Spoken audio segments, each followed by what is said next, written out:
जय Malhar news चॅनलच्या सर्व प्रेक्षकांना सपना चौधरीचा नमस्कार।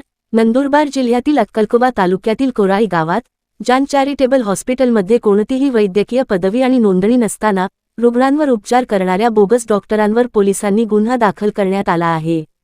जिल्ह्यातील अक्कलकोट तालुक्यातील खापर परिसरातील कोराई भागात तालुका आरोग्य अधिकारी डॉक्टर तृप्ती पटले यांच्या पथकाने अचानक छापा टाकला असता तो वैद्यकीय तपासणी करत असल्याचे आणि तिथे 11 रुग्ण उपचाराधीन असल्याचे आढळले।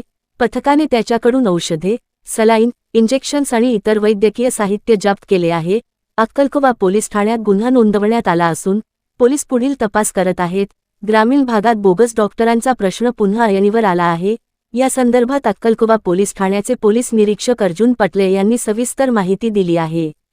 सपना चौधरी, जय मल्हार न्यूज, नंदुरबार। अक्कलकोवा पोलीस स्टेशन हद्दीतील खापर गावात बोगस प्रॅक्टिस करत असल्याबाबतची माहिती तालुका आरोग्य अधिकारी श्रीमती तृप्ती नामदेव पटले यांना मिळाल्यानंतर त्यांनी BDO ऑफिसचे सहाय्यक BDO आणि इतर स्टॉप, तालुका वैद्यकीय अधिकाऱ्यांचा स्टॉप आणि आमचे पोलीस अंमलदार यांचेसह खापर गावात जाऊन John charitable trust cancer research centre या ठिकाणी जाऊन तपासणी केली असता त्या ठिकाणी मोहन गावित यांच्याकडील तपासणी करण्यात आली।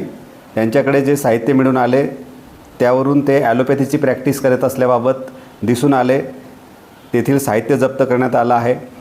त्या ठिकाणी 11 पेशंट्स हे तपासणीकरता उपचारासाठी आलेले होते, त्यांचे जबाब नोंदवण्यात आलेले आहेत। त्यांच्यावर ॲलोपॅथी उपचार करत असल्याबाबत दिसून आलेलं आहे। तसेच सदर बोगस डॉक्टर मोहन गावित यांना विचारणा केली असता त्यांच्याकडे महाराष्ट्र राज्यात वैद्यकीय प्रॅक्टिस करण्याबाबतचं कुठलंही प्रमाणपत्र मिळून आलेले नाही किंवा त्यांनी सादर केलेलं नसल्यामुळे आणि त्यांनी केवळ एक डिप्लोमाचं प्रमाणपत्र सादर केलेलं आहे, यावरून तालुका वैद्यकीय अधिकारी श्रीमती तृप्ती पटले यांनी अक्कलकोवा पोलीस स्टेशनला या बोगस प्रॅक्टिस करणारे संशयित मोहन गावित यांच्याविरुद्ध फिर्याद दाखल केलेली आहे।